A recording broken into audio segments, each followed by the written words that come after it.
Good evening, everyone, and welcome to another edition of the Best Damn Sports Show in Franklin County for Wednesday, September 8th, 2021. I am the Nighthawk, along with our engineer, Mr. Allen, and on the panel this week, as you know, we have been off for the last 4 months. We've been doing the show for 18 plus years, and it just simply got to a point where a little break was necessary. And needless to say, I'm ready to go. The batteries have been recharged, and we definitely still enjoy doing the show. But like you said, we just kind of needed a little break, and again, we're good to go. And our regulars, David Handy, is still doing the Wednesday night Twilight Golf League. He will be back in 2 weeks, so filling in for him. And this guy is a veteran television guy. I should probably say a podcaster, Nick Mumley, who has a very successful podcast called The Inside Groove. Now, being an old guy like myself, I have no idea what that is. I did last night, Nick, say The Inside Groove on YouTube. Yeah. And they did have some clips of your interviews with racers. Yep. So we'll definitely get into that show, and he's been doing very well with that. And to my right, an icon of Franklin County journalism. I was going to say for 4 decades, but we're up to a half century now, Duke. Well, not quite, but getting 46 years or so. What year did you? I flew into town November 1975. 75. Had a couple just a few days after the Edmund Fitzgerald went down in the Great Lakes. Yeah, one of the all-time great songs by Gordon Lightfoot. So we're good to go. And when I went over to Nick's store a couple days ago to inquire if he was available to come on the show, he pretty much echoed what I said to you, Duke. With the restart of the show, I said, Duke, I'm usually fairly knowledgeable when it comes to sports, but I will admit during the summer I've kind of eased off from getting into the depths of it, and my brain really quite isn't there, what I usually know. So I'm talking to Nick, and Nick's saying, well, gee, Hawk, I've got to admit, I really haven't been too much on sports myself, so I'm going to probably have to educate myself over the next 48 hours. You're too hard on yourself, buddy. You're way ahead of most of the world. Yeah, but hopefully we can give you a good show tonight, and obviously the number one topic, we're a mere about 26 hours away, less than 26 hours away from the kickoff of the NFL season.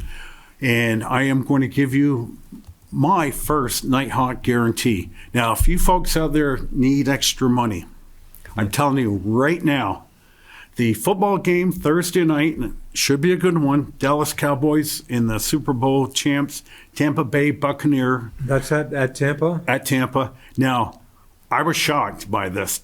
The spread is 8 points. You thought it should have been more? I thought it would be less. You thought it'd be less? Really? The Super Bowl champs against a team that hasn't won a playoff game in my lifetime almost? But I'm just the Cowboys, and again, I'm a Giant fan. They're in my own division, so I'm an anti-Cowboy.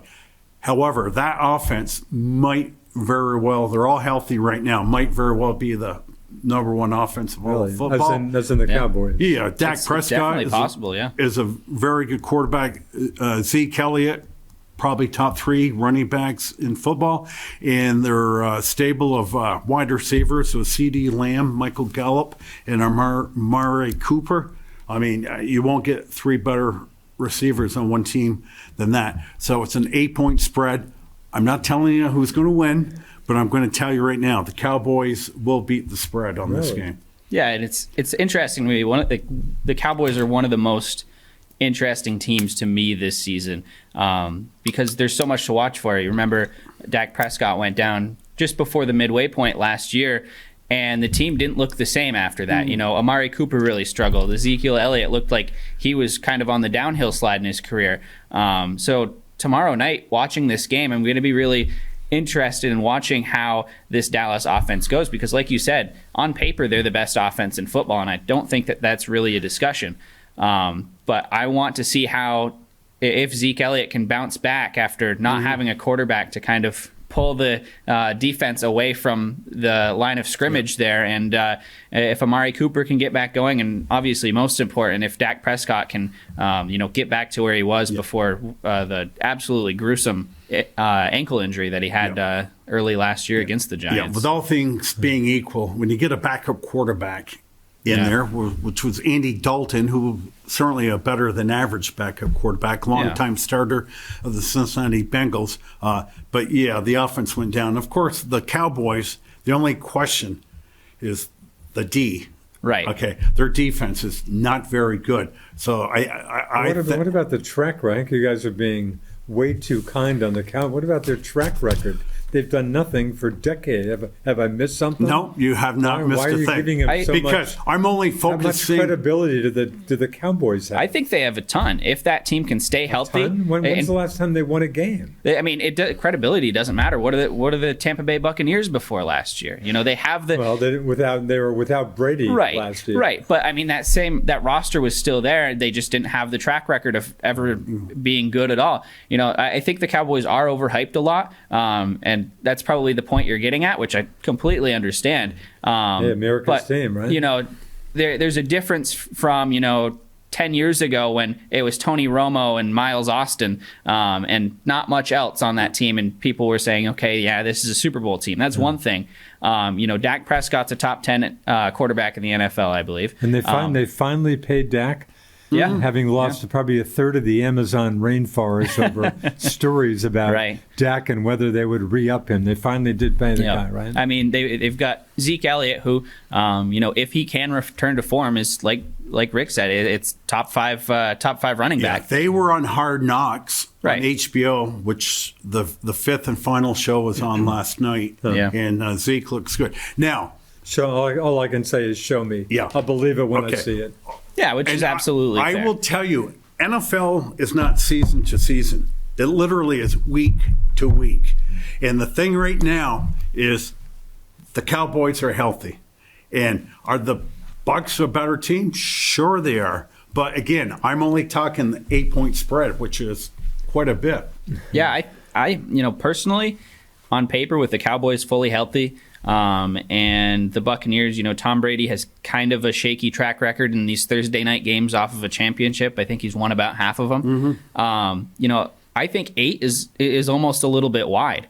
I'm expecting this to be a really tight game. Yeah, I think the Cowboys have a really solid team this year. Yeah. They had a solid team last year. I think the team that they had last year, which is largely the same as what they've got on the field tomorrow night, but before that Dak Prescott injury, they were doing pretty good. Yep. They did finish the season, Duke, last year, tied with my Giants at 6-10. Right, but they were just a plethora of injuries, and that's the common denominator. NFL, you're going to get injuries, but you just hope you don't have too many. But what about the Bucs? I mean, the defending champs with everybody. Isn't this an incredible team? Isn't this the least turnover for maybe any team or a good team ever? Maybe. Let me tell you this. I think I heard 31 starters back. Yeah, they returned from last year. First time since the 70s that they returned their entire sound like they had a fairly decent grab season a call last year. Good evening. You are the first caller back on the Best Damn Sports Show in Franklin County. Hello. Thank you.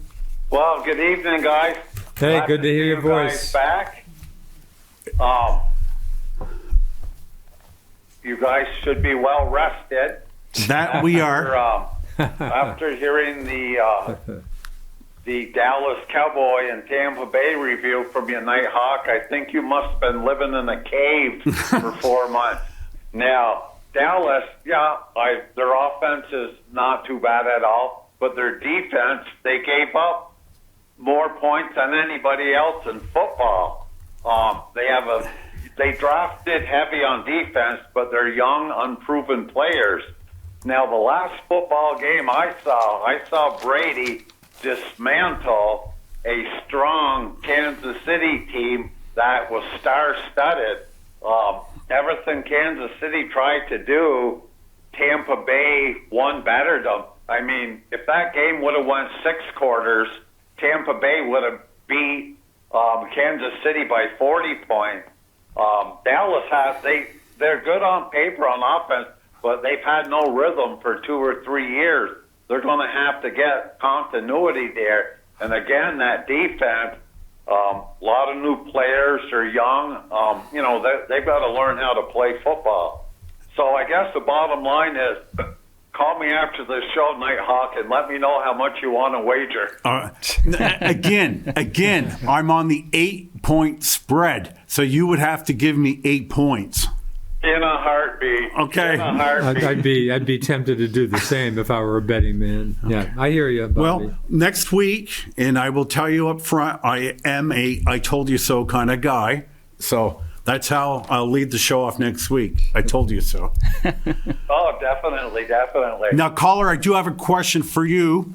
Now, Matt Stafford has been a great fantasy football quarterback over the years. Right. Okay. And why so?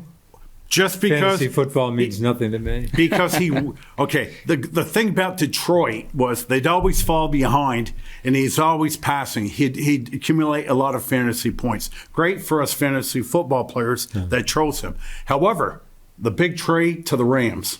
Okay, he's on the LA Rams now. He's on a very good football team, and there's a little heat on him. Okay, Matt, now you're on a good team, Matt. You're on a good team. You need to win some games. I'll use your line. I'm from Missouri. Matt, show me. Yeah. So, and that's a great division to boot.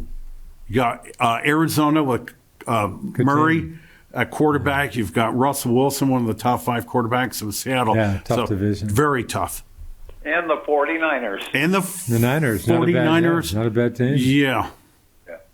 Oh, I think he should do well. I mean, he finally has a good defense, I don't think he has to go in there and throw for 400 yards every game, kind of, spread it out, run the ball, throw the ball. We've got a couple good tight ends. He doesn't have to throw 70-yard passes, but I think he'll fare well. And, again, it won't be his fantasy point. It'll, that means anything. It'll be the Rams' record, know how to win a ball game, know how to finish a game off. And that's the trouble we had with Goff. Once we did fall behind, he was not a come-from-behind quarterback. A very nice guy. I really thought the world of Goff, but he just didn't fit with a McVay style football. And I wish him the best with the Detroit Lions. Yeah. Well, I love the Rams this year. And I love them a little less after the Cam Akers injury. Oh, yeah. Obviously, that's a huge loss for that team. It really takes away, I think, a lot of the running ability. Yeah, but they got Sony Michel, so what's the big deal? They pick up Michel. Who's the other? Darrell Henderson? They got Darrell Henderson. Yeah. They got Sony's okay. Sony Michel. Totally beat up on I'm interested in seeing what happens with Michel here. He's not bad. He's not a bad back. I think Sony Michel will be the starter after week 3. It's possible. But, and you talk about Matt Stafford, that is a guy that I absolutely love this year because if you watch a Lions game, I mean, sure, he's having to pass the ball a ton because they're always down. Yep. But even with the Rams, I don't think that's going to change. And with the running game and the situation that it is right now with Akers out for the season and possibly longer with a torn Achilles, I really see Matt Stafford as being in the same situation where this is going to be a really pass-heavy offense. I mean, you got guys like Cooper Kupp. Cooper Kupp is kind of like a... Cooper Kupp, great. Yeah, Robert Woods. Robert Woods is still there. Is Tyler Higbee? Tyler Higbee their tight end? Is going to be their starting tight end this year. It's all coming back year. to me, Duke. You're doing fine. With Gerald Everett, who was with them for a while, he's gone now to Seattle. And Tyler Higbee could have a breakout season, especially when you consider how much Matt Stafford loved T.J. Hawkinson in Detroit. So I think Matt Stafford's going to have a great year. Also, one of the top 20 all-time great NFL players of all time, Aaron Donald, at tackle. And don't forget Jalen Ramsey either. Yeah. I think he goes with Donald in there. People kind of forget about him. He's still a top corner. So, in my Nick, opinion let me ask you this. Could you say, without getting laughed at, that the Rams are a Super Bowl contending team? I was, they were on my list before the Akers injury. I really think that you have to have a good running game to win the Super Bowl. You remember that's pretty much what won the Buccaneers the Super Bowl last year was Leonard Fournette's emergence in the playoffs. Great runner. And they're going to have somebody step up back there. They've got 4 or 5 running backs on the 53-man roster, so there's there's a good, they've got guys there. But like we talked about, Henderson needs to show that he can play a full 16-game season without being injured. I mean, that's the only reason why we're not considering him a top runner right now, is because he's been injured so much. Sony Michel has to prove that, he can be the running back that we all saw out of the University of Georgia 3-4 years ago. First-round draft pick. Right, and not what we saw with the New England Patriots. Let me stop. Was Although, Michel, he had his moments. Was Michel in the same backfield as Nick Chubb? Yes. With Georgia? Yeah. Really? Yeah, and Nick Chubb is great on the Cleveland Browns. Right, and Todd Gurley was the one before that at Georgia, and he went on to have a great career there, and it looks like it's winding down for him now. But just a quick aside, University of Georgia is supplying a lot of the pro golfers these days. There's a ton of pro golfers who are dogs. So, caller, obviously you must be super excited for the season then. Oh, yeah, I am.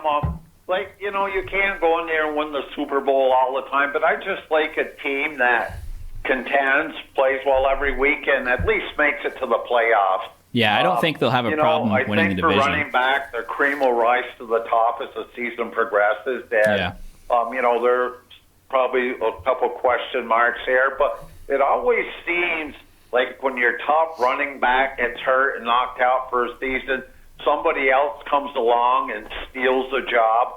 So, I'm looking forward to watching this Michel run. We'll see what he has. And, I'm sure the Rams will fix what's wrong there. So I'm looking forward to it. I saw one sport writer predicted the Super Bowl Rams and the Bills, which is pretty cool. I'd like to see it. But to me, Tampa Bay is still the Super Bowl winner. And, if I had to put good money on anybody, I would put Tampa Bay and Kansas City back in there again, but I guess that would be a pretty easy bet to make. Yep. The Rams are the Sunday night game, national game against the Bears. Rams are favored by 7.5 at home. It sure is a shame that we don't see Justin Fields in that game. Love football. I haven't watched a baseball game all year, and I'm really looking forward for football season. Yeah, and I'll get into that during the show. I'm one of those believers that baseball is dying a death of 1,000 paper cuts. It really is, because even myself this summer, and I'll get into it later, when you played a doubleheader and had a 7-inning game, that felt right to me, okay? Now, if Abner Doubleday was inventing the game today, knowing how many commercials and how many pitching changes, blah, blah, blah. 7-inning games? He would invent baseball will be a 7-inning game. So, but like I said, I'll get into that during the baseball segment. So, well, caller, Okay, I will let you guys go. Good speaking to you all again. I hope you guys had a great summer, and good luck to all your football teams. Thank you. Hey, thanks so for much. checking in. Great to hear from you. Yeah. Yeah, you do. Good night. See you, Bobby. I have a hard time sitting here predicting records for teams, because there's always 4 really good teams that lay a big stink bomb, and there's always 4 teams that come out of nowhere. However, I do want to talk, and we'll get into our beloved Giants. Who's your team, Nick? I'm a Patriots fan. Patriot. Yeah. So the Patriots was in the news pretty much. Did you see what? Yeah, I love that. I'm blocked out by the fan. The many thousands of fans out there can't see me. There you go. No, we got it. And I tell him about every month on the golf course. What's the Minuteman's name? But does the Minuteman have a? He does have a name. Isn't it Pat Patriot? That could be it. But the Minuteman, when that was on the Boston Patriots helmets, I just thought best uniform, not only in football, but maybe all the sports. And they went to this generic looking. The only bad thing I can say about Patriots the last 20 years. Now the Patriots logo looks like a United States Post Office logo. Don't like it. So, and I don't think the Patriots have to worry about getting any being pressed to change their name. So Patriots hopefully is pretty safe. You think? They're one of the few teams that actually have a nice nickname, unlike the Los Angeles Lakers. Okay, Fakers. So I do watch Boston sports tonight with Mike Felger and Michael Hawley, and they just do a terrific job. Felger is great. I know he's great. I mean, he's your top guy in Boston, but boy. But it's just you better get ready for just a dose of negativity. I mean, I listen to Dan Patrick some every day. Such an easy guy to listen to. It's such a different show. I can take Felger in short doses, but he's a guy in Boston. But every night was Mac Jones v. Cam Newton, and that got tiresome. But I will say this: the Patriots did a great move, not having the second place guy become the backup. Okay. Yeah. Now, if Newton would have won, of course, Jones is going nowhere. But you don't want Cam Newton on the bench. And I don't think Cam. In fact, has anybody grabbed Cam? No, nobody. No. At this Nobody's point? picked him up. But let me throw this tidbit out at you. So I'm watching Boston Sports Tonight last night, and one of the guys reported, Cam Newton, athletically great, but I don't think he's all that smart. Didn't do much preparation coming into camp. As in this year? This year. Last year, he didn't sign until June 30th. But he was not prepared, didn't know the playbook. And they said during camp that there were times that Newton had to go over to the rookie Mac Jones to decipher a play for him. And not to mention Cam missing, 5 days because of whatever, screwing up the... Yeah. I mean, that helped him a lot. Yeah. That was a good move. And those two moves right there kind of pretty much was just like writing a note to Bill Belichick saying, please cut me, whatever you do. Yeah. And I would have bet you my life that by 4 o'clock last Friday, he would have been picked up by somebody. I assume maybe the Cowboys. I think Cooper Rush, I think, is their backup quarterback. And nobody's grabbed him. Nobody's grabbed him. So, you saw him last year. He's got... He ran, 12 rushing touchdowns. He can still run pretty well.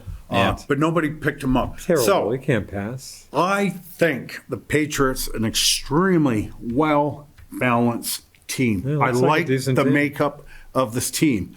However, Mac Jones, he's a rookie, regardless of his intelligence. Yeah. And of the 5 quarterbacks chosen in the first round, and Jones was number 15. Jones is a genius. Now, he's least athletic of any of the 5 quarterbacks. He's got the weaker arm of any of the 5 quarterbacks. But my contention is it's not a physical position. It is a mental position. Well, Tom Brady has a below average arm. Right. That's exactly what I was going to say. Doesn't he kind of seem like just a bit like a Brady? He does. Yes. He does. I'm not predicting greatness, but in our lifetime, next to Albert Einstein, I don't think anybody's smarter than Tom Brady. Yeah. And I mean, at my deathbed, one of the last words I'm going to utter is, boy, I'm sure was lucky to be alive during the Tom Brady era. And with this salary cap era, with literally every year half your team's changing faces for him to win, every year. And I'll shut up. I'm just a little amped up. I had a lot of Mountain Dew today. God, Hawk, what a terrible thing to be drinking. Wait. Hold on. Don't tell your dentist that. I have good teeth. You do have good teeth. Diet Mountain Dew. It's not the regular. 0 calories. So, anyways, I don't want any doctors calling me up tonight. Except if they want to talk sports. And Nick, I just lost my train of thought. Well, anyway, so I think Belichick got a big break with Cam screwing up. I was pretty much going to, Belichick, Belichick. He hates hearing Felger, if he pays any attention to those guys, every night saying, hey, Bill, the obvious number 1 quarterback is Mac Jones. Cam's showing us nothing. Start. He hates that. I just thought that he would go with Cam at least through the Tampa, at least through game number 4, and not throw Mac Jones in against Brady. But I think reality, as you said, Nick, he had, it was so obvious. I remember my question. Again, it's that Mountain Dew. We're showing a little bit of rust. Yes. I haven't done this in a while. All right. Again, well-balanced team. I just love the Patriots. But it's a rookie quarterback. Yeah. How do you predict a record for the Patriots this year? Because when you got a rookie quarterback, there's always a lot of mistakes. You give a first-year quarterback a lot of rope and just hope you see some progression. But I think what's helping Mac Jones and making the Patriots, I think, a pretty decent team is they're stable. Again, they shipped out Sony Michel. Yeah. They're stable. They seem to have a bunch of good running backs. I think that makes Mac Jones' life way, way easier. Yeah. And one thing, Nick, I do not want anybody to make a comparison of Mac Jones to Hair Boy, the number 1 pick. Oh, man. Why? Zach? No. Trevor Lawrence. Trevor Lawrence. Oh, sorry, Trevor. Okay, Trevor Lawrence was picked by the worst team in football. The Patriots had the 15th pick just because, A, they had a horrible quarterback, but probably more importantly, they had about 7 or 8 guys pull out of the season, some really good players of COVID. Even though the Patriots were right at the Midland part of all the teams, the Patriots realistically were probably closer to 24th. Yeah. So Mac Jones is coming to a very, very good football team. Yeah, I think, of course, Belichick and Nick Saban, the legendary Alabama coach, are tight. It sure seems like a great setup. But I think having a bunch of running backs, and the Patriots spent, 170 mil? Yeah. Finally got some receiving talent, which in Cam Newton's defense, even though Cam couldn't throw last year, he sure had just about nobody to throw to. It sure looks on paper in the defense now. What about Gilmore's out for at least 6 games? Gilmore's on the PUP list now. What's the injury? I'm not quite sure what the injury is. A legit injury, presumably? I think he could play right now. He only gets $7 million a year. He wants to be paid like the top 10 corners. I don't get the sense the Pats are going to do that. Again, and I don't give Bill Belichick a lot Get of rid kudos. of somebody a year early than a year late.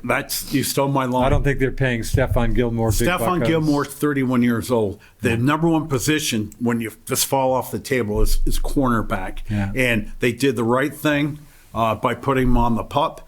And there'll be injuries on their defense as the season progresses. So that'll be a nice guy. But, hey, listen, Gilmore has to feed his family.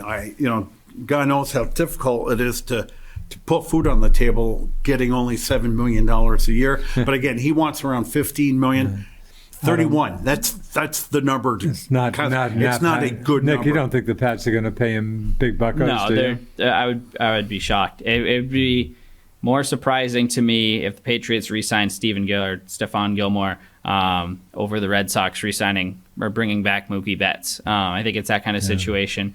The thing is, though, I'm not that worried about the cornerback position for them. Jackson is really good. They got J.C. Jackson back there, who's so much younger. He's not as good as Gilmore. I mean, Gilmore in his prime is one of the best cornerbacks in the game, if not the best. Yeah. But J.C. Jackson's really stepped up over the last couple of years. They got some more depth behind him. The Patriots. And remember, they get a whole bunch of players back on the defensive side that sat the season out for Not COVID to mention last Mr. year. Van Hoy goes to Miami for just one year, right? So just 1 year. And he's back. we'll see if Dante he has anything Hightower's back. left in the tank. And it looks like maybe a pass rush, which they sure didn't have last year. Yeah, Looks like they Christian Barmore looks great. That semblance of a second pass round rush. pick out of Let me tell you, Alabama Christian looks great too. Barmore, Another also out of Bama, of course. he was one of my top 3 steals of the draft because he was earmarked for first round all during the mock draft season, and he fell to the Pats.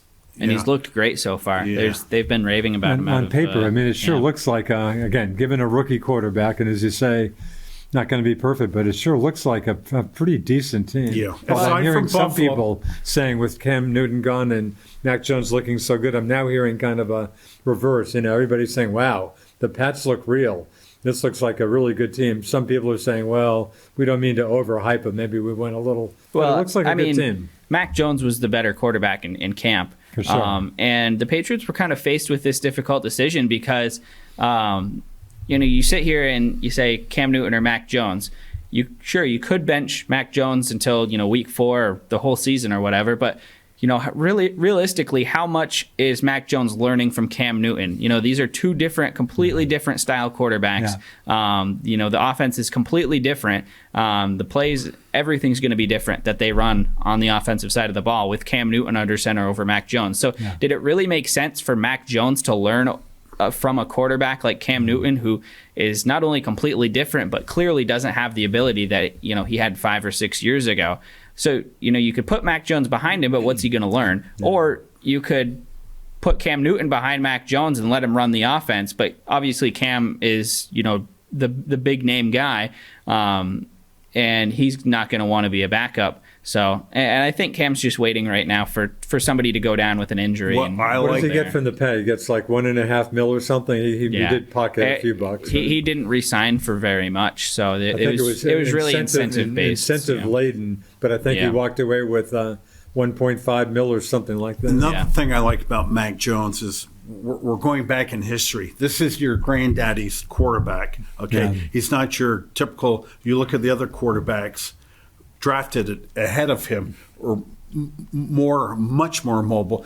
He's a 1960s type quarterback, and I don't. And they might have that kind of team again. I don't think going back to their running backs. You have to reinvent the wheel. If you got a super mobile quarterback, fine. But again, the kid is smart. Now, last year for Alabama, and grant you, Nick could go play for Alabama and still have a winning team, because that's the issue with Alabama.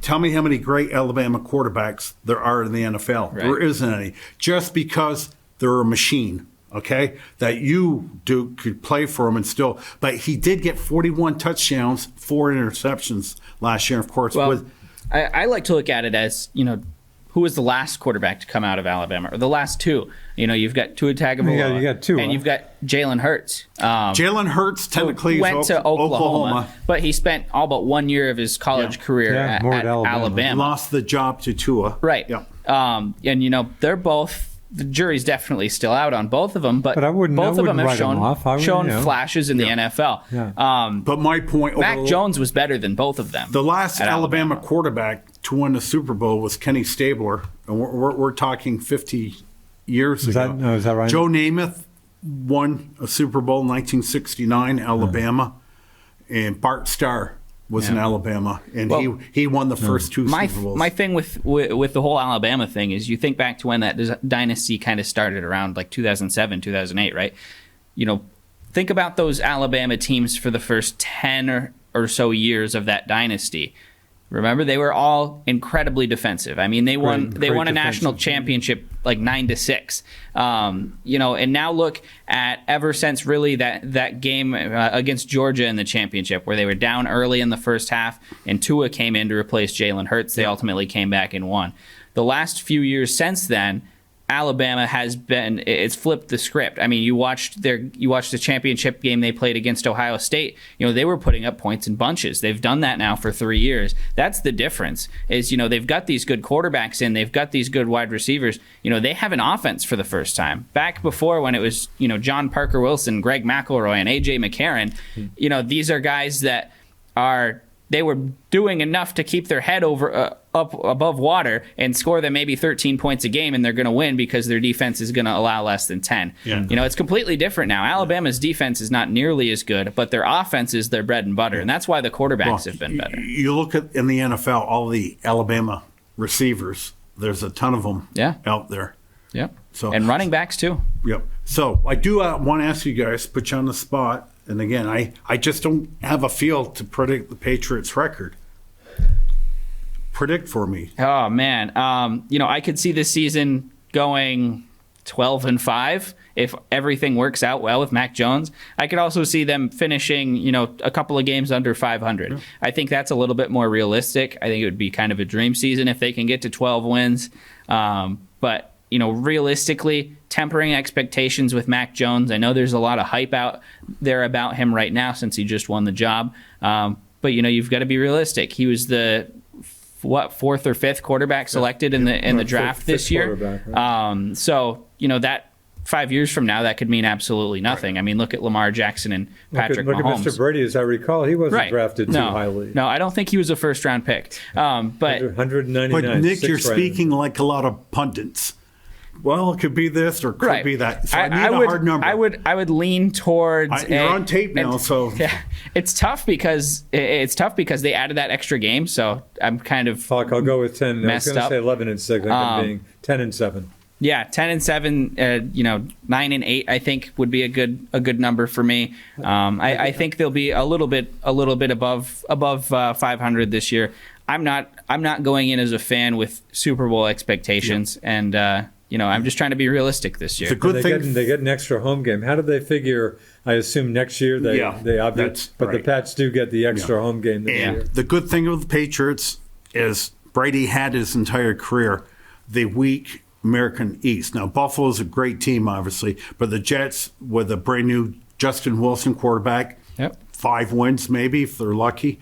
And I'm not a big fan of Tua at all. I think I can throw the ball harder than Tua. Although Miami's not a Well, Miami's got a solid team. Fitzpatrick played great, Ryan Fitzpatrick.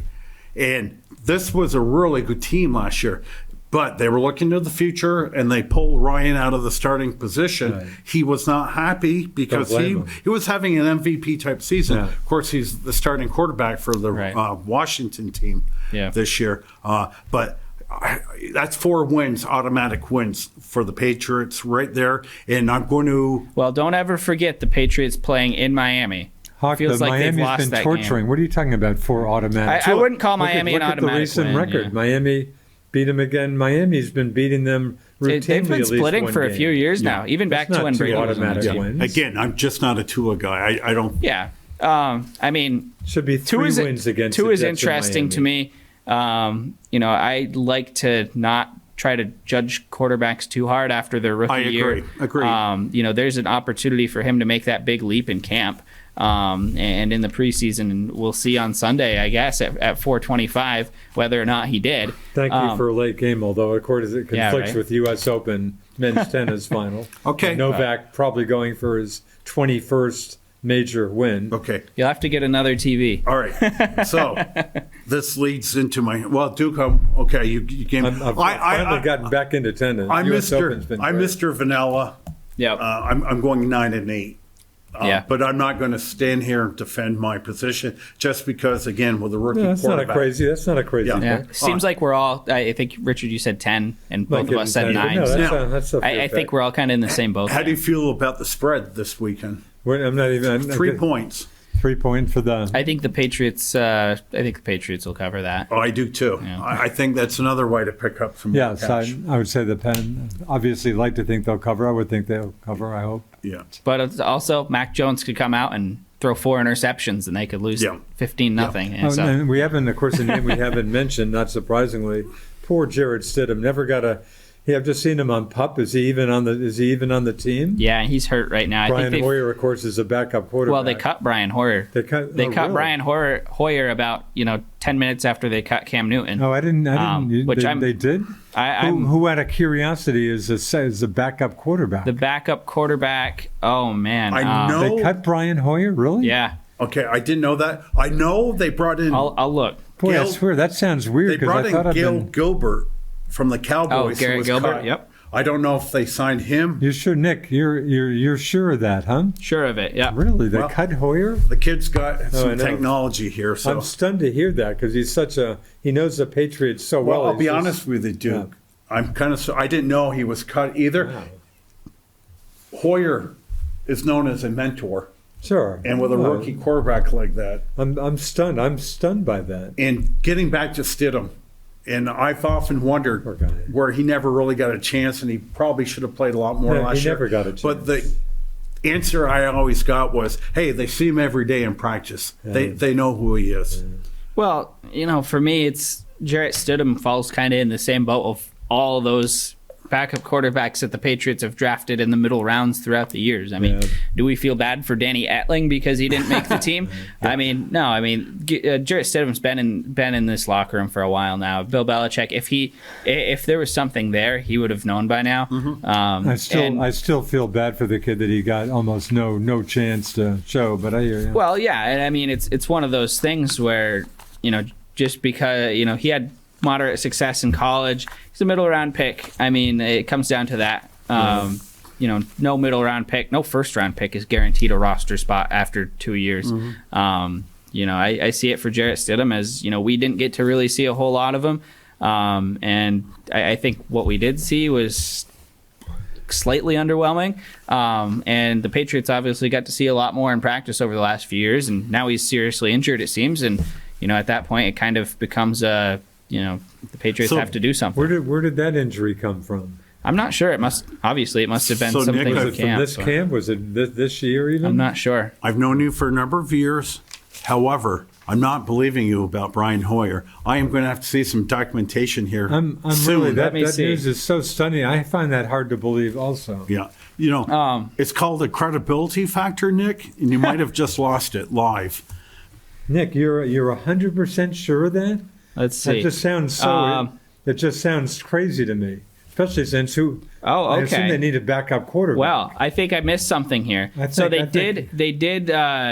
So I'll read this. There's no way they cut him. I bet This they cut him and article- re-signed him. Yeah. So it says the Patriots are set to re-sign Brian Hoyer, according to Albert Breer of the Monday Morning Quarterback. Hoyer Hoyer will be back on the roster before Week 1, providing support for the new starter, Mac Jones.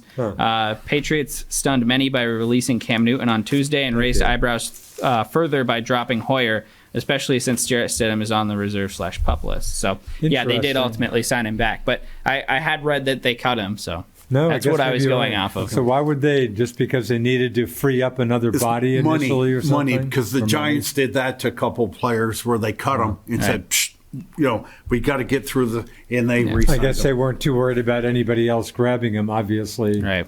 Well, Yeah. I don't think Brian Hoyer would be in the league if it wasn't for the Patriots. But he sounds like he's a very useful Patriot. Yeah. He knows the offense well. Yeah. And I mean, that's what it comes down to. Will he ever get in the game? Of course, Probably the last game not, he got but- into, didn't he start a game and had a end of the first half? He screwed up big time. I want to say ago. he started in the Kansas City game, didn't he? I know is he was screwed so up close. big time at the and end it was of the half. it was bad. In whatever game I'm it was remembering. it was not good at all. So yeah, Brian Hoyer is there just is a quarterback on the Patriots just as much as the sixth string quarterback on Alabama is. That's helping read plays. So. Buck, you almost touched on this in a way, just mentioning, and we'll get into baseball more, how baseball just seems to be fading away. But Boston media, which I don't get my papers every day, but still pay a fair amount of attention. It's on the Red Sox are almost, even though they're still a playoff team at this moment. Oh, yeah. Sounds so shaky to me. But the Patriots just dominating Boston sport. I mean, the Red Sox are like a afterthought. It's unreal how much more attention the Patriots, even without the season not having started. And I'll save it for the baseball segment, but I will tell you this. When I see highlights of the Red Sox, and overall, they've had a really good season. Great, and stunning first half. But you're seeing empty seats in Fenway, which you've never seen before. Yeah. So the New York Football Giants, the two words that scream out to you is offensive line. I'm so paranoid about this year. Nothing during the draft. They just figured. Sorry, Daniel. That. Why in the world did they draft a receiver in the first round? I still haven't been able to answer that question. Thank you. They didn't draft any old linemen, figuring all the guys they drafted the prior year would get better. Well, Andrew Thomas, there were 4 just big-time blue-chip tackles out of last year's draft. Giants were picking, I believe, like 4th overall, and they had their pick of the litter. And they took Andrew Thomas out of Georgia, and he was horrible last year. He was a turnstile. So you figure, again, rookies, a little bit of rope. And preseason's preseason. However, that's the only barometer you have to measure somebody. So we practice against the Patriots during the week. And during the practice against the Patriots, he was horrible that week. So come Saturday night, we actually play the Patriots in the game. And I think he gave up 3 sacks during the game. Is that right? And so you go across the Giants line. Oh, we have a call. Good evening. You're on the Best Damn Sports Show in Franklin County. Hello. Well, welcome back. Well, thank you. How you doing? Did you golf tonight, Leonard? We got 2 holes in, and we got 2 holes in, and they blew the horn. Really? Yeah, it was the thunderstorm. So, Leonard, your timing is good. I'm about 45 seconds into our discussion about the New York Football Giants. But I don't think it'll take. I think probably 15 seconds too long. Is that right, Len? No hope.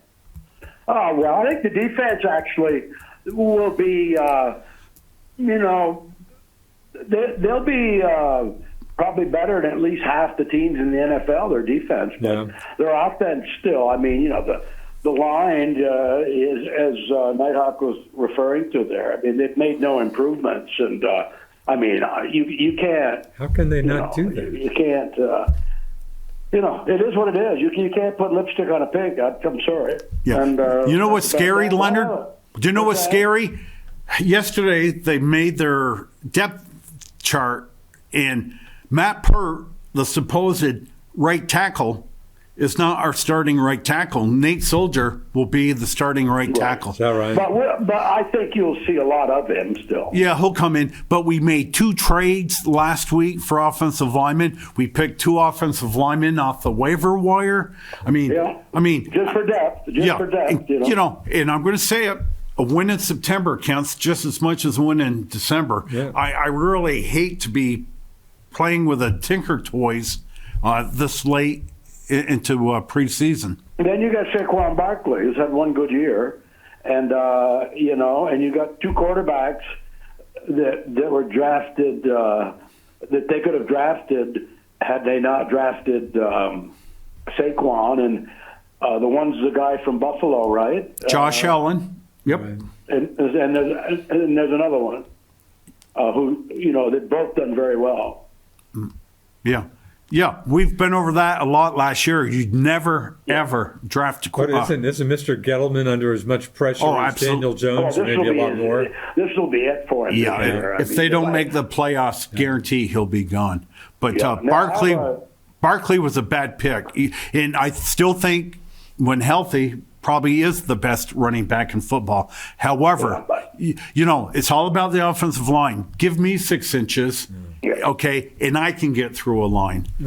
I would be surprised if he gets through the year without being injured again. Yeah.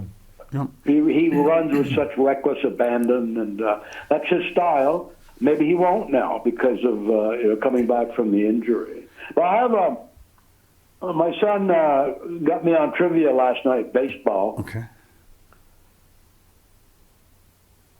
Are you waiting for me to say I've never missed a trivia question ever? Well, no, I'm not waiting for that. But Vlad Guerrero Jr. and he's I don't know where he's at. He's at least at 40 and maybe over 40 right now. And his father also hit over 40 home runs in a season. They're only the second father-son duo to hit over 40 home runs in a season. And who's the other father-son duo? What about Bonds? No, that's a good guess. You'd expect, but it wasn't. It's not easy. That's a great question. Bonds is the best I'm going to do. And it's not the Griffins. It's not the Griffins. Gus Bell and Buddy Bell? No. Nick, you're the guest. I'm going to let you get this one. I have no idea. He gave me a clue. And I still didn't get it. These are large men. Oh, Fielder. Yes. Cecil Fielder. Really? And Prince Fielder. And Prince Fielder. Never ever would have gotten that. They each hit over 50 home runs in a particular season. Really? Yeah. Wow. They went for very petite, 300 pounds. The big men is an understatement. Yeah. They were good hitters. They were good hitters, but I didn't get it. Even with the clue, I didn't get it. But Good question. It is a good trivia question. Very good trivia question. So, no, the Giants. I'm not. I think the defense has improved. I think the defense will keep them in games. And if our new offensive weapons, it's going to take a few weeks to get them on track, but. If we can score 24 points or more a game, we'll make the playoffs. I really believe that. Well, Leonard, what's scary too with the odds here? We're at home. Okay, we're playing Denver, which has a very good defense. What time's that game? 4:25, same as the Pats. But we're playing against Teddy Bridgewater, who's never done anything for the multitude of teams he's played on, and they're still a 2.5-point favorite. But the odds in the first week, just like college football, I mean, a lot of it's just a guess. The only sure thing, I don't care if it's the first game or the last game, lay the points, take Alabama, and you'll come out a winner. Every week. Yeah. Not every week, but I'm just saying you'll be over 500. Wow. So Leonard, What about your Braves, Len? Your Braves are I talked briefly to Leonard today, and the Nats are playing him. This team, I told him, is just as good as the 1927 Yankees, their offense. Everybody in that team has got 20-some-odd home runs. wow. Yeah, and the four infielders have over 25 homers apiece, and that's only the second time that's happened in Major League Baseball history. It was the Marlins who did it, I think, maybe back in, 08 or 12, I forget. Yeah. I remember They had Dan Ugla. They had Dan Ugla, the Marlins. Mike Jacobs, I think, was their first baseman. Yeah. And if they all can get to 30, then they're really in rarefied air. If they can get to 30, Yeah. each of them, and there's still time. I mean, no, the Braves. It's all about the bullpen. The hitting is certainly good enough. The starting pitching is good enough, but the bullpen is still the scary thing. You know what's so sad about baseball is there's no salary cap. I love Atlanta, and this harkens back to 40 years ago with the superstation WTBS, where you get home and you could actually watch a baseball game. Seems funny, but that's the way it was 40 years ago.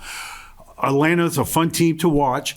But you got the LA Dodgers that have an open checkbook. They don't mind paying the luxury tax. I heard last week that their payroll is double of 15 teams in Major League Baseball. Half the teams. Okay, now if I'm playing Leonard in golf, Leonard's a better golfer than me. Leonard's going to give me strokes, okay? In baseball, any sport, but baseball, there's a salary cap. That makes the playing field even. This is not right at all. Well, they two things real quick. The MLB, not the Players Association, but the owners have proposed their first proposal for a new contract is to bring the salary cap down to $180 million for each team, and then you pay tax if you go over 180. I think it's $220 now, and every team would have to spend a minimum of $100 million on salaries. Okay, and that would impact teams like Tampa Bay and Oakland, who win that's without a spending key. $100 million. But Leonard, right now I believe it's $208 is the top. Are you telling me that'll be a hard cap at 180 and a ceiling or a basement of 100? Oh, they'll probably still let you go over, but you're going to have to pay that luxury tax. Yeah. Now, what about DH? Have you heard anything on the DH? I think that seems to be a given. Yeah, I think you'll see it next year. Yeah. And I think the Braves, the Dodgers are good. Don't get me wrong, but we lost out there on the coast 3 games by a total of 4 runs. Yeah. And our bullpen caved in twice. We were ahead of the Dodgers late in 2 of the games, and the bullpen coughed it up. Yeah. Now, the Dodgers made that trade deadline deal with the Nationals. They picked up some guy named Max Scherzer and some guy named Trey Turner that's leading the league in hitting. Well, two short-time Hall of Famers. If Turner stays healthy, he'll be in the Hall, and Scherzer is an automatic. Now, with the Nats in 19 starts, he was 8-4, 2.76 ERA with a microscopic .89 whip, which sounds incredible. Well, he's gone to the Dodgers, 7 starts, he's 5-0 with a 1.05 ERA. Well, he's rejuvenated. With a .77. He's pitched 154 innings this year with 210 strikeouts. Scherzer could end up winning another Cy Young this year. Wow. Oh, absolutely. But I mean, I'm still amazed by Kyle Morton of Atlanta. I mean, he's been a true ace for them, and they just signed him for another year for $20 million. Yep, that was a very, very good signing. Correct me if I'm wrong. Wasn't Morton?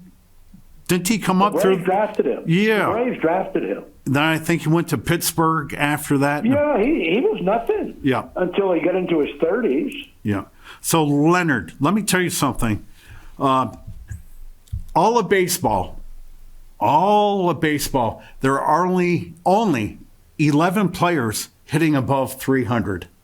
Is that right? That's, and the highest batting average is tied between Trey Turner and Nick Castellino from the Reds at 320. Okay, Is that the right? average batting average 242 in baseball. Nobody gets So 240. if Leonard Parent comes up and hits 242 for the year, I'll say, hey, Leonard's an average player. 242. And the strikeouts are just incredible. It's about 20%. And I was talking to Leonard briefly today, and we'll bring up Cal Raleigh. He came up to the Mariners. So the team's having a surprisingly decent good year. season. Raleigh's 108 at-bats, Duke, struck out 41 times out of the 108 at-bats. And Leonard's watched some of the games. So How he's many? A few homers? One homer. one home run, one RBI. I think maybe 18 RBIs. No, 11. Pitchers love pitch. It's kind of funny because they said the knock on him was his defense, and his hitting would carry him. Well, early in his career, it's just the opposite. Pitchers love pitching to him. He frames it well. He studies the game. He watches the video. They like pitching to him. And I watched 2 at-bats 2 games ago. One with the bases loaded, and he grounded out. Then another at-bat, I think he struck out, but he never saw one fastball. So obviously that's his Achilles right now. It seems to be is that he can't hit anything with a wrinkle. Yeah. And because they're not throwing him any fastball until he adjusts. That's the way it'll be. But it's not unusual. Even if they send him back down, they're not going to lose faith in him. I mean, if he can get it right, they got immense talent on their hands. But by the same token, he wouldn't be the first, prospect to not make it in the majors with a great minor league career. So. Yep. We'll see. They may have brought him up too soon. I don't know. But he was hitting good at AAA. He hit great at single A. He tore that right up. And then AA, he didn't play in it 2 months last year, but he played well. Yeah. And then AAA, he was holding his own, hitting. And I'm a little surprised that it's taken this long to adjust a little bit to apparently the wrinkle ball, I call it. But he's a smart player. And let's hope he figures it all out. Yeah, his time is now, though, Len, because he turns 25 in 2 months. So, but if he can turn himself into a fairly decent defensive catcher, he may. Well, that's right, told Leonard. If he can just while. even hit 200, bat ninth, that would be But fine. hopefully Well, I think if he can learn to hit can learn to hit something other than a fastball, he can easily hit 20 home runs. He's got that kind of power. Leonard, let me ask you a basic, generic question. What is your pleasure level watching baseball today in 2021 versus watching it 50 years ago in 1971? Well, I'll answer that this way. I still love the game, but I'm older now. I'm 72. I mean, I think my age has more to do with maybe lack of enthusiasm than the game itself. You'll find out as you get older, things just aren't quite as much fun as they used to be. That's just a fact of life. I'm finding that out. If the Braves, I'm looking to go to bed at 9:30 unless the game is really tight or something. And all West Coast games I tape and watch to the next morning.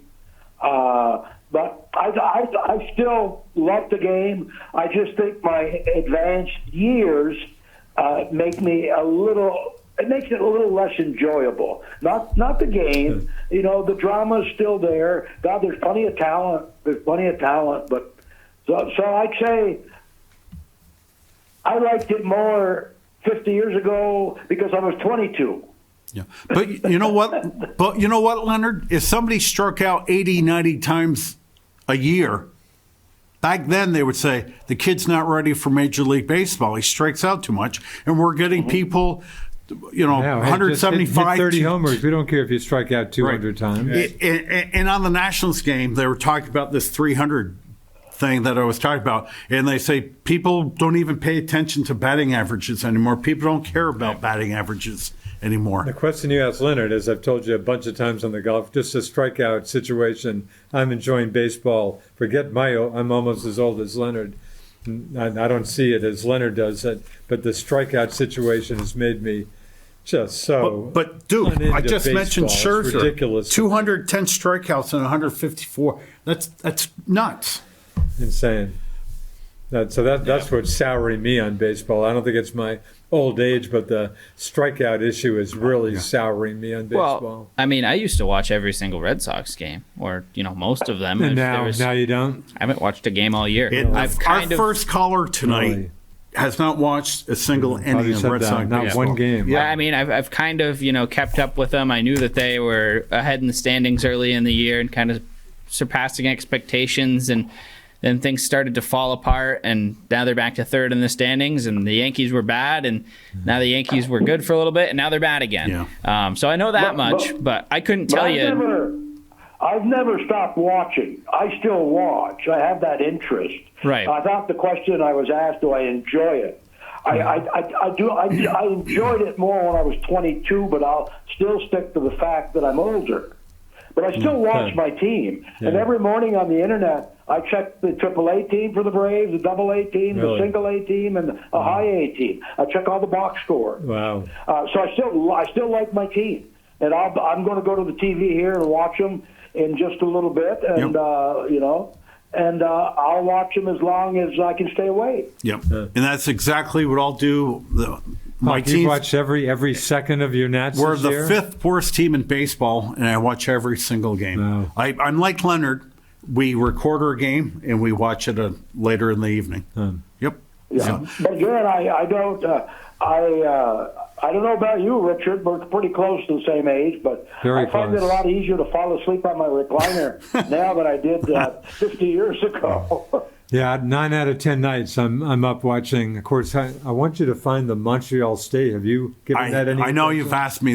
I typically fall asleep like about 11 or so for an hour or so. So I'll fall asleep just about every night, kind of late. Yeah. So. Well, you're more of a nighthawk than I am now. I used to be a late nighter, but I get up earlier and I go to bed earlier. So thank you, Leonard.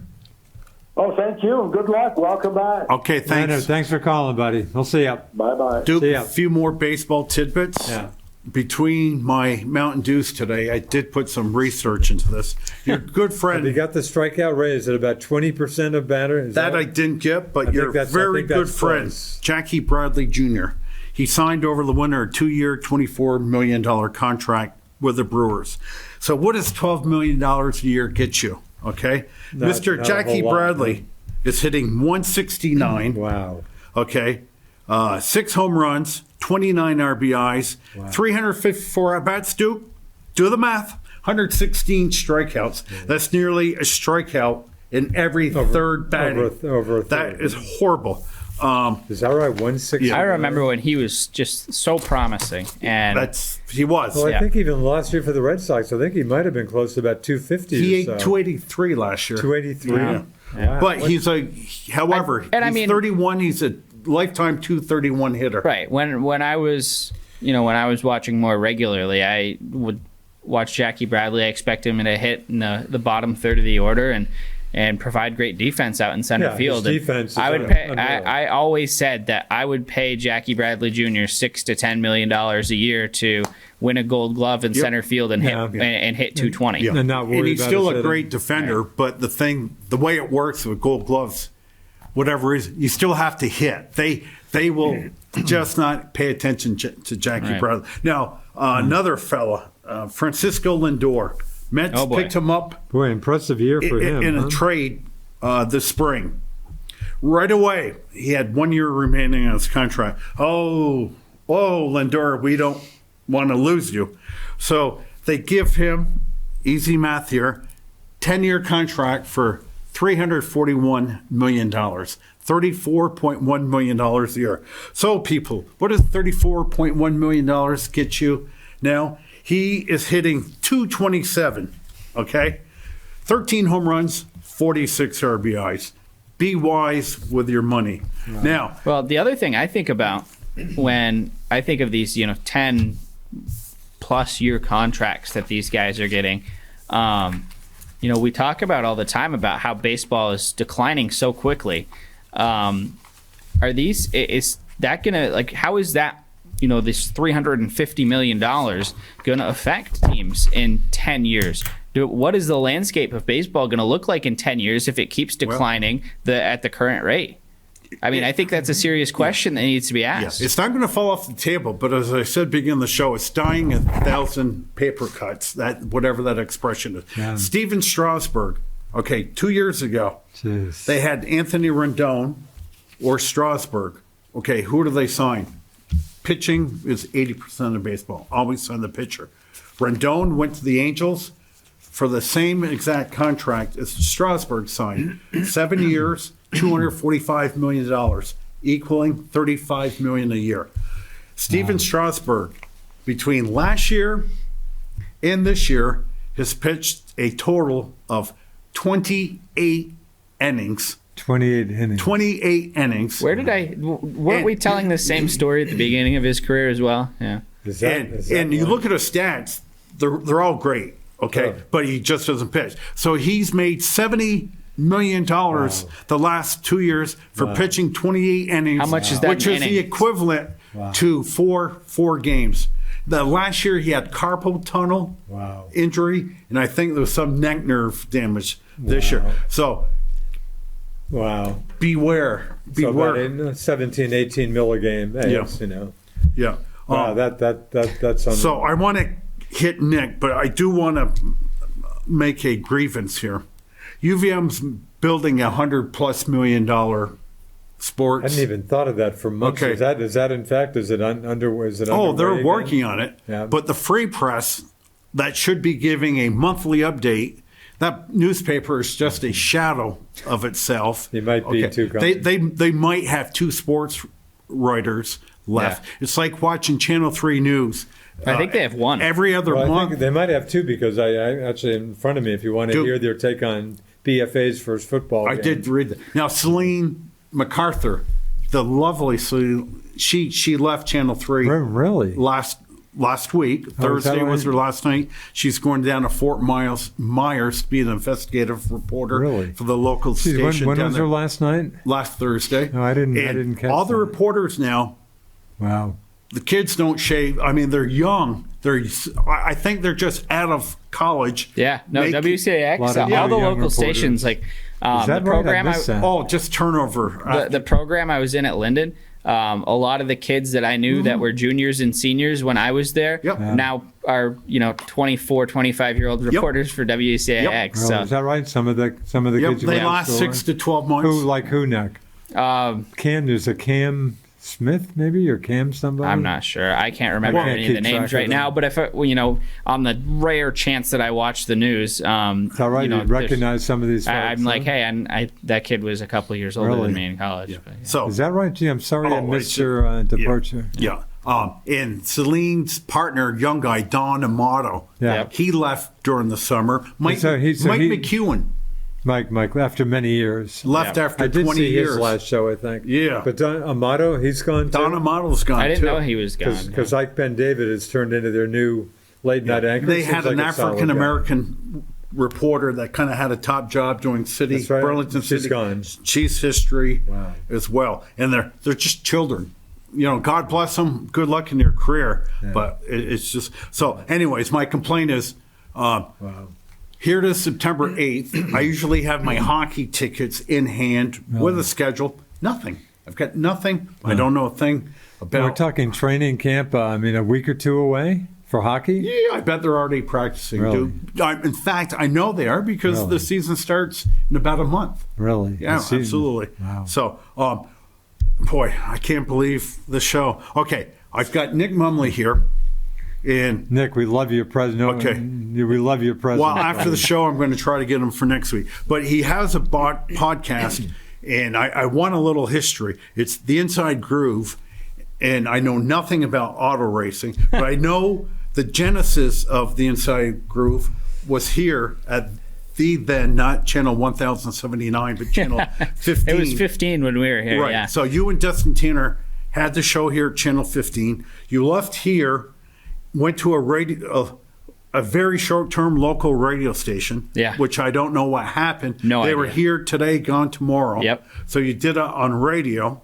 Yep. So the radio station left, which could be part of another show. Did you have a sense that they might make it or not? I meant wasn't nothing to sure. me. I wasn't sure, and yeah, I mean, I was working closely with them for maybe a month or so, Really? and then all of a sudden they were gone, and that I was right? like, oh, So Nick and that's how it Dustin, goes. with their technology, young guy, they know the technology. They have a very successful podcast, which I wouldn't even have a Don't clue flatter us here.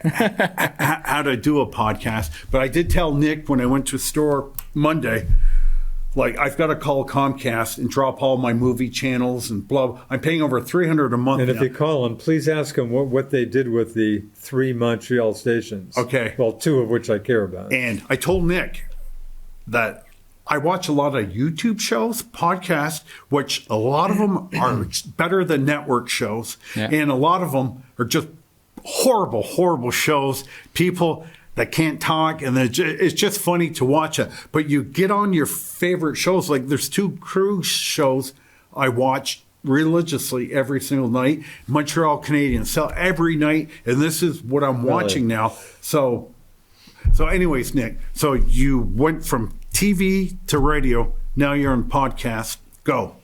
So, I mean, if you're not really familiar with the podcasting scene, it's more or less what we're doing right now.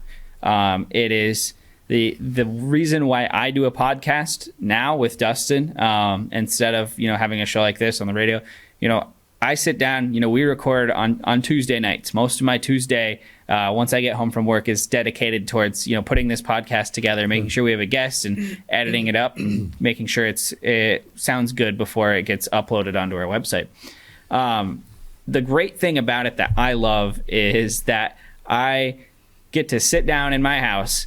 I video chat Dustin on my laptop, and we talk for about 45 minutes to an hour, like we did when our show was here. And I go in and I cut out whatever, if I was sounding like an idiot, or if I coughed, or if Dustin sneezed, I go through and cut all that out. So you always edit it. Right, and you edit it down, and then same thing with if we have a guest. Edit down to a half hour. Do you have a specific time? We usually aim for about an hour. Yeah, for an hour. And then we usually talk for 15 to 20 minutes with a guest who's relevant to the local scene of racing, and once again I video chat them on their computer. They call in from their house or wherever they're working on their car, and I, same place, right in my bedroom where I do all my recording, editing, all that stuff. It's so simple, it's so easy, and once I'm done, I get to just go to bed. Sorry, Nighthawk's ahead of me. You may not believe that. And what do you do? How do you access that show? How do people watch your podcast? So, we just have we're hosted through a site called Anchor, which is where I put it on, where I post it to. Do you have to pay for that, or do they pay? It's completely free. And then Anchor is really awesome. They distribute it to all of the podcasting platforms, is what they call it. Everybody has their preference. Most people, if you have like an iPhone like this, you have an Apple Podcast app that's automatically downloaded when you get your phone. And if you go on there, you can find our podcast there. You can find it on, just about any app that you might download onto your phone or your computer to listen to podcasts to. So it's really great. It helps us gain a lot more listeners by putting us out, literally everywhere. We share the hell out of it on Facebook and all of our, Instagram and Twitter pages. And just so as many people as possible can see it, and we just kind of sit back and see how it does. Now, last until the night next I week. did say the Inside Groove on YouTube. Yeah. Now, what came up were like the 3-minute interviews Right. with drivers, Yeah. but I did not see a show Right. with you and Dustin. Right. So I kept looking, and there was like a ton of Yeah, little interviews, but no. So that's what we post on our YouTube page. So the podcast it works like radio. There's no video or anything. It's not like a video show like this would be. There's no So I assume video. you were like Yeah. Joe Rogan. Right. Well, Joe might Rogan have the number right. one podcast He's- in the country. He's the biggest podcast, not just in the country, but in the world. Really?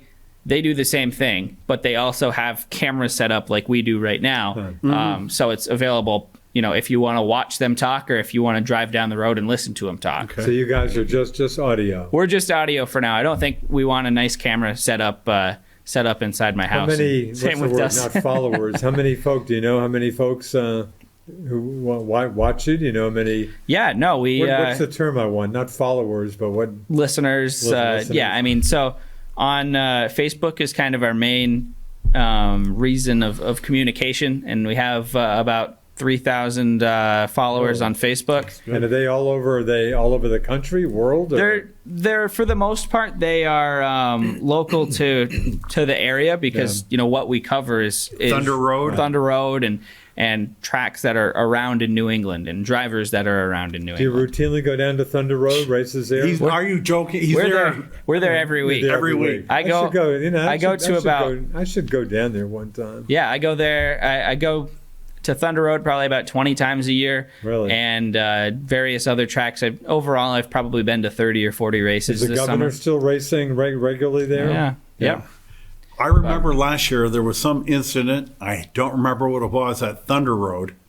And I remember Channel 3 WCX interviewing Nick Mumley. Do you remember Really? that? Oh, What- yeah. Do you remember that? So- What was that incident? That was a couple of years ago. Okay. I think that was in 2019. They had there was an accident there where two track officials were kind of standing next to the racing surface, and Okay. a car flipped up over the wall and hit them both. Luckily, they were able to survive, but it was super scary.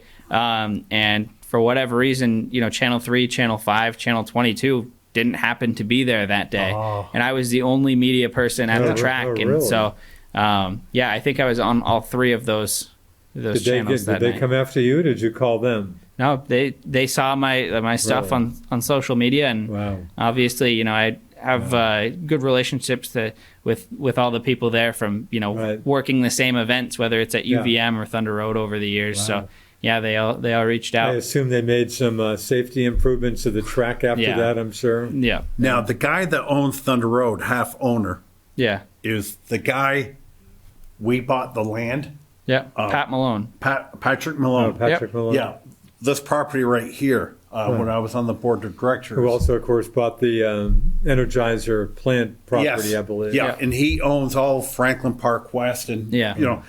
brick and mortar days are kind of slowing down, but periodically there's something being built down the road right Yeah, now. I see that. So. Do you know Patrick?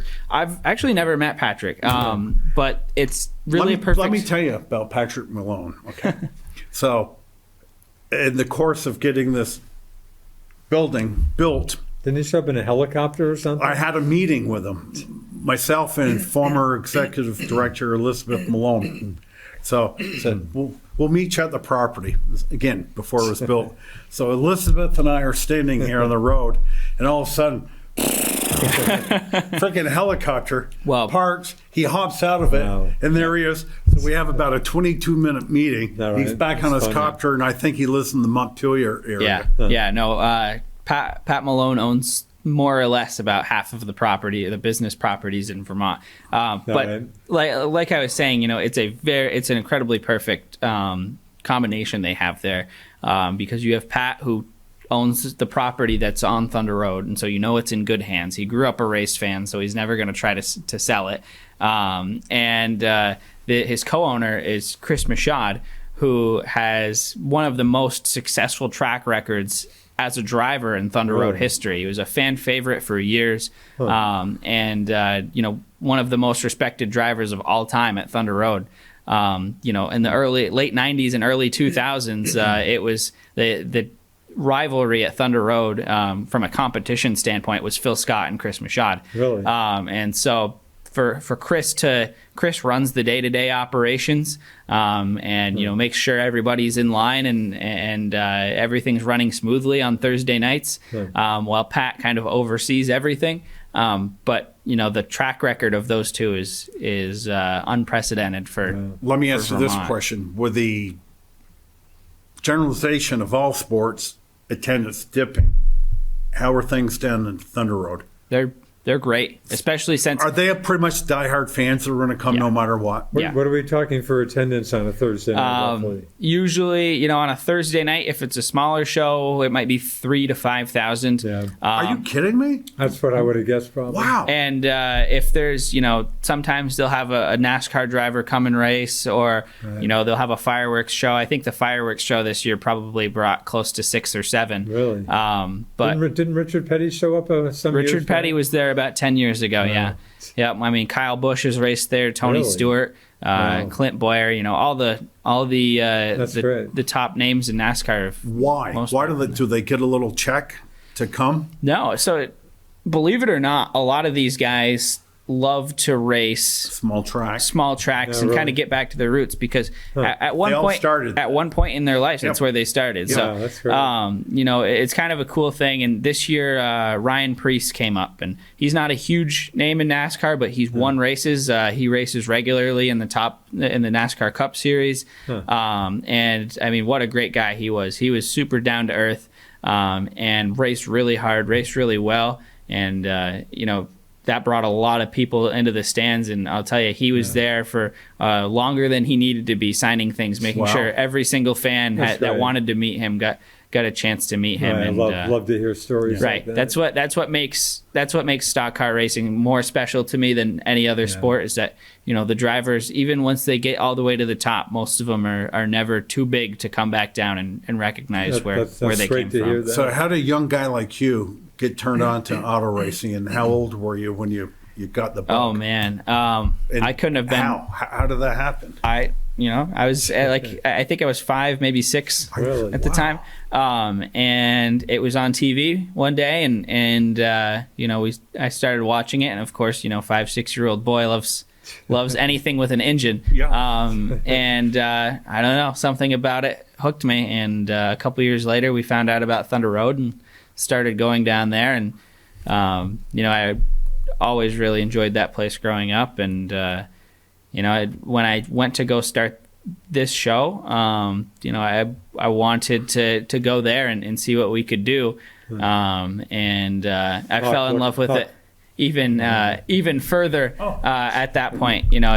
It's a different sport. The guys are. Most sports, like even if you go to a Lake Monsters game, maybe it's a little bit different this year with some local They made names it on to there. a couple. Hey, kudos! They won their league. Yeah, they won their league.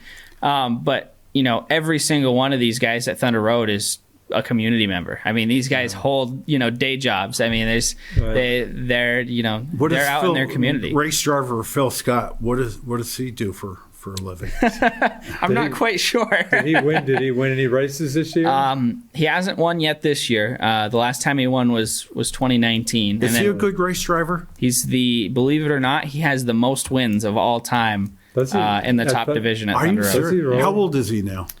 Oh my goodness. Phil Scott, I would right? say in his late 50s, early Yeah, I would 60s have at said least. 60-ish probably. Yeah, Is he a nice guy? great guy. Yeah, he appears to be a Seems pretty like a nice very guy. decent guy. to me. Whenever the crazy thing for me with Phil Scott is, whenever he's there, obviously part of my job, if he's running well, is to interview him. Yeah. He's incredibly approachable, and he absolutely hates if you call him governor while he's at the racetrack. Oh, is that right? That's his getaway. Phil likes to be called every Phil. week for 4 or 5 hours. He's not the governor anymore. He's Phil, and he's one hell of a race car driver. Wow, that's great. And yeah, it's just another unique thing. I always That's really- remember you telling me really cool. how crazy it is, how approachable the governor in the state of Vermont is. So lucky to be reporting. I used to go to Vermont. high school games years ago, Yeah. and Howard Dean's son played for BHS. Right. Just I'd about to be mention that. at the Highgate Arena, and this was back 20 years ago. My daughter was in high school, and her boyfriend played on the MVU. So I'd be there watching the young man play hockey, and about 30 yards to my left would be Howard Dean and a plainclothesman, for security next to him. Yeah. But it was just like, I had more than a few impromptu interviews with Howard Dean at Collins Pearly. Again, watching one of his kids play hockey. Yeah. Maybe I was playing tennis and was smart enough in my radio days to always have my tape recorder. Yeah, Richard, of course I got a few minutes. The only thing about Phil that would make you even think that he's important in any way when he shows up to the track, he has a police motorcade. He gets out of the all blacked out SUV. He has 2 bodyguards in street clothes with him, and he usually gets out, and he's the only guy there in a suit and tie. But once he changes into that driver's suit, it's game on for him. What's Thunder Road? What does it cost to get in? What's the basic admission charge now? For regular Thursday nights, it's $12, and I think a family of 4 gets in for $25. Wow. Some of their bigger races, it's $25 a person, I believe. But it's an incredible experience. I should absolutely do that. It sounds like a cool place. There's 3 races left. The next 2 Fridays, and then a couple weeks go by, and then it's a Sunday race to end the season. of course, he's not old enough. I don't know if you're around Catamount Stadium in Milton. Oh, yeah. The home of the Brave was their logo. And Plattsburgh had a speed. They do. They still do. Still have it? They've converted it to a dirt track now. Oh, really? So it's still. I was down there helping one of my friends with his car a couple of weeks ago, and had a lot of fun there. Even though dirt Catamount isn't my thing. got ripped down. And I believe there's an industrial it's park. an Catamount industrial park. You can see it right off the interstate when you go past the islands. Hey, don't worry, race fans, because Montreal here, Boston here, they figured let's put something in between. Maybe in the White River Junction area would be a good place, interstate, for for a really big new race car stadium, and never came to fruition for whatever reason. Yeah, well, Thunder Road does just fine. I mean, people come. I mean, I travel an hour and a half almost to get there every single week. Of course, another name that comes right to mind, I've just talked to him on the phone once, never met him, sounds like a great guy, Ken Squire. Yeah. Of WDEV fame, who's done great nationally, but sounds like, I'm sorry I don't know him, but he sounds like a great guy. Yeah, no, I've gotten to know Ken over the last probably 4 or 5 years and really DEV, well. For the record, Hawk is an old radio guy, clearly the top. It's still pretty local, still a great radio station. I saw him on TV within the last year. I don't know if he got some type of Hall of Fame award or what probably it gotten was. a lot of stuff. He had a very serious bout with COVID as well. Did he really? Over the winter, he it was his life was in question for a little bit. But he has helped me so much with my stuff, and obviously helped me get on broadcasting a few races for WDEV this year. And after every single one, you can bet within 2 or 3 days you get a phone call from my phone goes off, and there's Ken Squire giving me a call, and he has about a half an hour's worth of advice and problems with what I did and how to make it better, and what I need to do next time. That's and great. so that's just good let me to hear quickly. from It him. just makes me think of something. Reading about Bobby Bowden, who just died, the legendary. But I love this story about him. I guess with like a Cub reporter, obviously, big time football. He apparently treated Cub reporters just as well as your national reporters. Unlike my good friend Coach K, sounds like he doesn't do that. But I loved hearing that about Bobby Bowden. He would give just all the time that a new, fresh reporter wanted. So the state of the nation in auto racing 2021, because I remember a quarter century ago, late 90s, NASCAR was about that close to NFL in popularity. Yeah. But what is it? Diehard fans will keep that sport going? Diehard fans are still around. The casual fan isn't anymore. NASCAR struggles on a national stage. But they've been making a lot of big swings to try to better themselves and get back towards the NFL. Will it ever happen? I guess that remains to be seen. I don't think it ever will. The But thing is, it's still fading or stabilized? it's or? kind of over the last 2 or 3 years, I think it's stabilized a Yeah. little bit. But, we'll see. It could start trending right back downwards again tomorrow. And Now, how Loudon, it goes. does that get 1 or 2 races a year? that gets one now. Just one. They used to They have, used to step get 2, two. right? Yep. Yeah. And I go Obviously every the year. time, right? So. Yeah. So Yeah. that is it. Phew. Went by Jose, quick. welcome back. And I Good was going job, to tell you, guys. my Mountain Dew's starting to wear off right now. Have to go get another one. First show in 4 months. It, I think, went pretty well. Good but job. that's up to me to Nick, judge. thanks a lot. Love Yeah, your thank you. presence. Thanks for having For me, the guys. Duke, for Nick Mumley, our engineer, Mr. Allen, I am the Nighthawk. And until next week, everyone, remember, you don't have to be a great athlete to be a good sport. Ciao. See ya.